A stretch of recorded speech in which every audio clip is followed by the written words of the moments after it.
Bem, tendo feito esse nivelamento geral sobre esses elementos comuns que a gente vai citar aqui ao longo do curso, agora o que a gente vai explorar? Agora a gente vai explorar cada uma dessas subcategorias, né?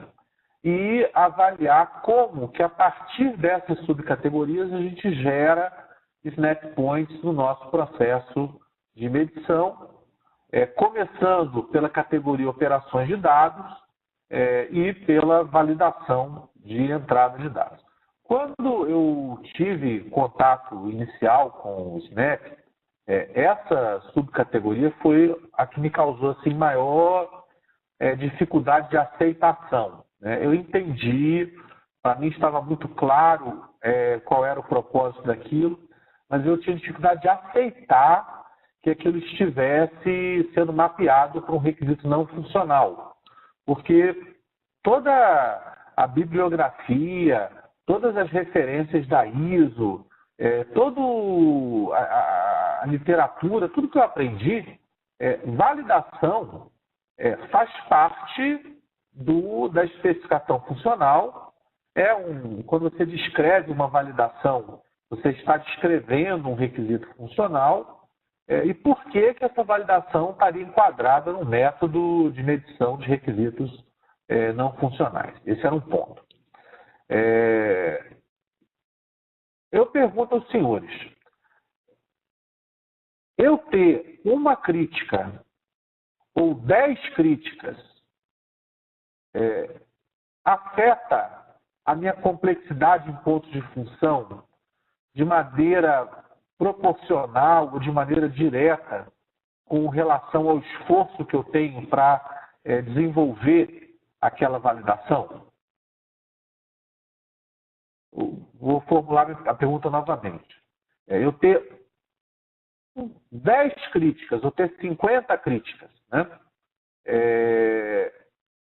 Muda a quantidade de pontos de função de maneira proporcional ao esforço necessário empregar para o seu desenvolvimento?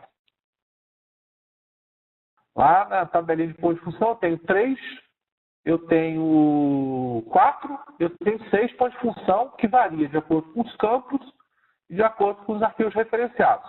Então, no vocabulário desse PUG, é isso que é funcional, é isso que é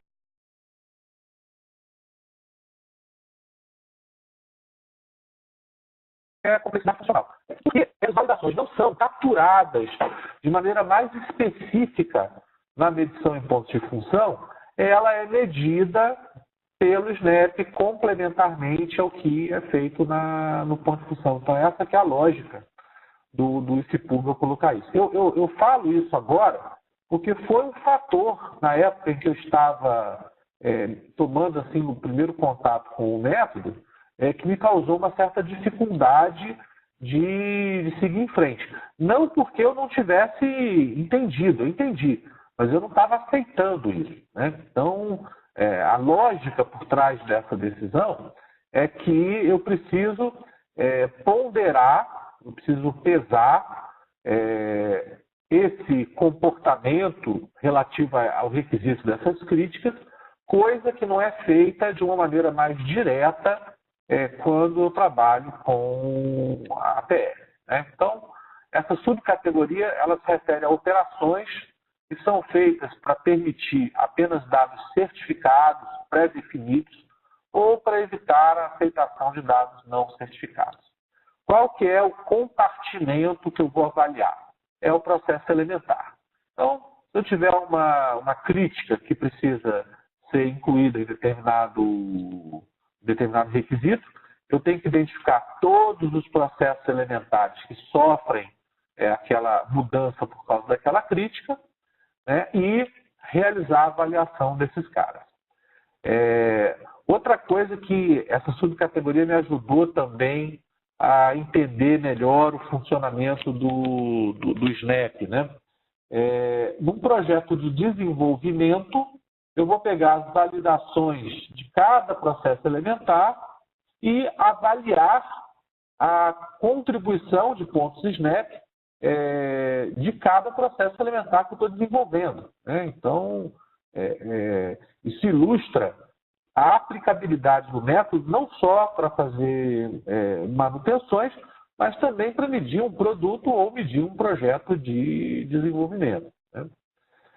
E o critério para gerar pontos é que para cada campo que está envolvido numa crítica, a gente vai comentar isso um pouquinho mais para frente, eu vou ganhar 2 pontos SNAP, 3 pontos SNAP, 4 pontos SNAP, dependendo do nível de alinhamento dessas críticas, né? Então, a partir de agora, o que a gente vai fazer é explorar como que eu avalio esses elementos, né? O número de TDs e como que eu avalio esse nível de Cadu?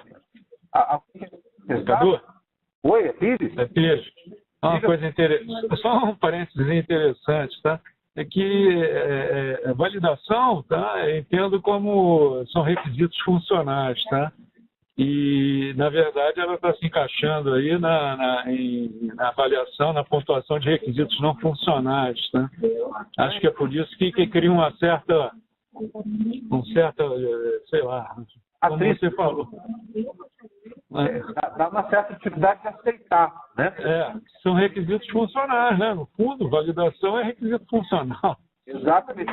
Só que para o ICPUG, quando ele usa o termo requisito funcional, ele quer dizer requisito funcional no nível de granularidade do processo elementar, no nível de granularidade de tarefa, né? No nível de granularidade do objetivo do usuário. Então, a validação é um requisito funcional num nível de subfunção, né? Num nível mais fino que ele. E como isso não é medido de uma maneira mais específica na análise de ponto de função, ele coloca isso para ser medido no SNAP. A mesma coisa valendo para operações lógicas e matemáticas e para alguns desses itens de formatação de dados, né? Então, eu fiz esse comentário para a gente, talvez vários de vocês sofram também esse atrito, né? Para digerir essa coisa, mas faz sentido, né? Apesar de numa visão assim acadêmica, numa visão de engenharia de requisitos, isso é uma coisa assim estranha, em termos pragmáticos, é útil, ajuda, né? Eu acho que esse é o grande mérito do ICPUG, é esse. O ICPUG não está muito preocupado, assim, eu percebo, com esse rigor, assim, esse academicismo. Ele está mais preocupado em buscar soluções pragmáticas para problemas reais que a gente encontra no nosso cotidiano, né? Quando a gente fala de gestão do desempenho. Então, vamos ter esse mindset na cabeça, né? Uma vez que eu coloquei isso em perspectiva, ficou mais fácil para mim entender. O Antônio está se manifestando aqui, gostou do Leonardo, está empolgado. Carlos! E ele vai colocar alguma coisa aqui. Vamos ver o que ele vai colocar.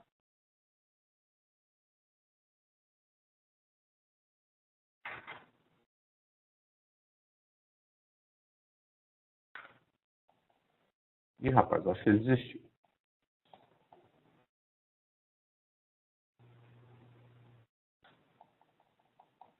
Rapaz, o Pires, então, agora teve um epifania. Com certeza!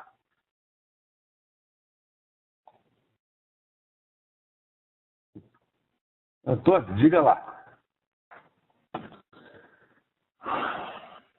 A validação entra como um requisito não funcional de segurança. Não só de segurança, né? Se a gente pegar a ISO 25000, né? Você tem diversas daqueles atributos de qualidade do produto que se enquadra como validação de entrada de dados, né? Só que se a gente pega a literatura de engenharia de requisitos, os requisitos funcionais, eles refletem o comportamento que o sistema tem que colocar, né? Observe que, por exemplo, você criticar se um número que foi informado é válido como número, né? Só aceito o número. Eu tenho uma regra de negócio que é a seguinte: apenas crianças de até 23 meses, acompanhadas pelo pai, têm direito a voar sem pagar passagem. Isso claramente é uma regra de negócio, né? Claramente isso é uma regra de negócio. As regras de negócio, elas são parte do comportamento que tem que ser garantido pelas transações do sistema, né? Faz parte da especificação funcional, é algo que é significativo para o usuário, é algo que está no seu domínio. Não se trata de autenticidade, não se trata de confidencialidade. E ainda assim, esse tipo de coisa está ponderada nessa subcategoria, validação de neutralidade de dados. Então, uma regra de negócio como essa que eu comentei, ela é computada, ela gera pontos SNAP a partir dessa categoria 1.1, entendeu? Então, não se refere apenas a requisitos não funcionais que são atendidos por alguma infraestrutura comum de suporte, né? Trata-se de qualquer crítica que você faça. Então, por isso que cria certo atrito quando a pessoa vai digerir essa coisa, né? O nível de alinhamento que é considerado aí na avaliação da quantidade de pontos SNAP, é você avaliar o quão profundo é essa validação, né? Então, eu vou avaliar uma coisa, então, a partir daquela avaliação, eu vou avaliar outra coisa, então, a partir daquela avaliação, eu vou avaliar outra coisa. É isso que está se querendo dizer com o nível de alinhamento, né? Aqui nós temos um exemplo material do que eu quis dizer sobre o número de TDs, e que o Léo até se manifestou ali perguntando sobre essa questão, né? Suponha o seguinte cenário: 2 campos são validados no processo elementar. Um usa 3 TDs para validações e o outro usa 1 TD que não é um daqueles 3. Então, na minha avaliação, eu vou considerar que eu tenho 4 TDs naquelas validações. Então, observo que eu não sei se esses TDs estão sendo lidos, eu não sei se esses TDs estão sendo informados pelo usuário, eu não sei se esses TDs da onde estão vindo, né? Eu não sei. Eu sei que para fazer essa validação, eu preciso desses 4 TDs, né? Então, isso é uma coisa estranha também para quem trabalha com ponto de função, porque a gente está acostumado a identificar como TDs aqueles campos que estão aparecendo na tela, né? Já quando eu avalio um processo elementar, no que ele tem de interseção com essa subcategoria validação de entrada de dados, eu vou considerar todos os TDs, todos os campos que são utilizados ao longo daquelas validações, sacaram? Alguma dúvida até agora, senhores? Fiquem à vontade de se manifestar, por favor. Excelente. Então, vamos aqui para um exemplo. Essas validações, elas podem resultar de qualquer fonte, interface com o usuário ou uma transação. Podem incluir requisitos de tratamento de erros ou exceções. O número de níveis de alinhamento, ele é derivado dos requisitos e não de código-fonte. Então, quando se avalia esse nível de alinhamento, a intenção não é fazer uma análise de código-fonte. A intenção é fazer uma análise de como o requisito está especificado, como eu tenho a solicitação para aquela validação, né? Validações são alinhadas quando você tem dependência entre essas validações. Então, por exemplo, eu tenho um número deve estar entre 0 e 10. Se for menor que 1, ele deve ter 2 dígitos após a casa decimal. Se for 1 ou maior, ele pode ter 1 ou nenhum dígito após a casa decimal, né? Então, aqui eu tenho exemplo que eu tenho uma condição aninhada, né? Várias validações de um campo não estão aninhadas quando elas são independentes. Então, um valor tem que ser maior que 0 e menor que 1 milhão, né? Então, você tem, se não tem 2 como níveis de alinhamento aí nesse segundo item. Se você tem dados de código que você utiliza na validação, a mudança desses dados de código, no conteúdo desses dados de código, então, por exemplo, você tinha um domínio, né? E esse domínio é mantido lá em dados de código.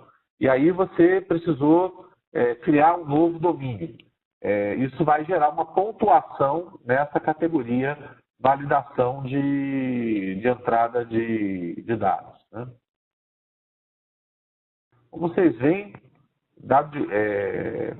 Snap Points, se você utilizar de maneira ampla, né, a relação entre Snap Point e ponto de função eu tenho um monte de Snap Point para um ponto de função, né?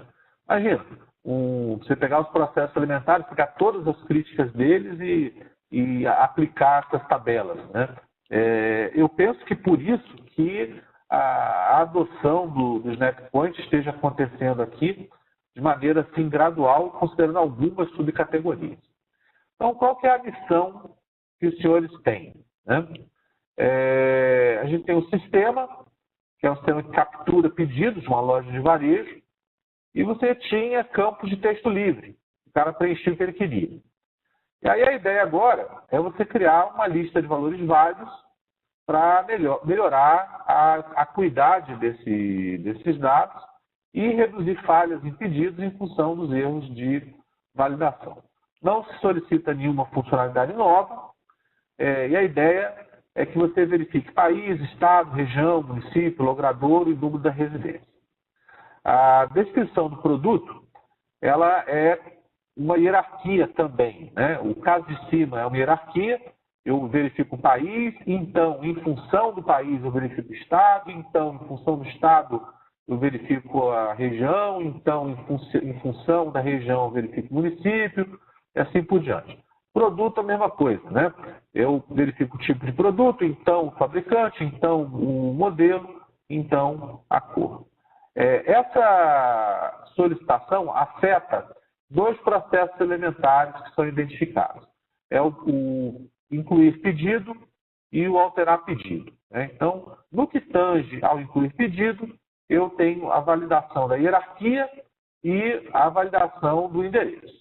Já no alteração de pedido, eu tenho só a hierarquia de produtos, né? Sobre os domínios lá do Oracle, que vocês tinham comentado, né? Eu não vejo diferença em você ter um dado de código e você ter um domínio desse do Oracle. Sinceramente, não vejo diferença. Portanto, vejo que há aplicabilidade dessa subcategoria também no caso do dado de código estar implementado nos domínios do Oracle, né? Não vejo diferença nisso. Então, qual que é a missão dos senhores? Identificar quantos Snap Points a gente vai ter para esse cenário que tá descrito aqui no estudo de caso dessa subcategoria. Agora são 11 horas, né? Eu gostaria da gente fazer um breve intervalo, uns 10 minutinhos para a gente esticar as pernas. E daí a gente tem 5 minutinhos para fazer a avaliação desse estudo de caso. E 11h15 a gente volta para fazer a análise desse material. Tá certo? Missão dada, senhores? Só confirmar aqui a hora. Meu relógio não está... É isso mesmo. Então, vamos fazer uma pausa, então, agora, 10 minutinhos para esticar a perna, tomar uma água, tirar o fone de ouvido da orelha, né? E, voltando do intervalo, a gente preenche essa tabela e, 11h15, a gente retoma para fazer a discussão da análise desse material. Senhores, antes da gente entrar no intervalo, alguma consideração, algum comentário que os senhores queiram fazer?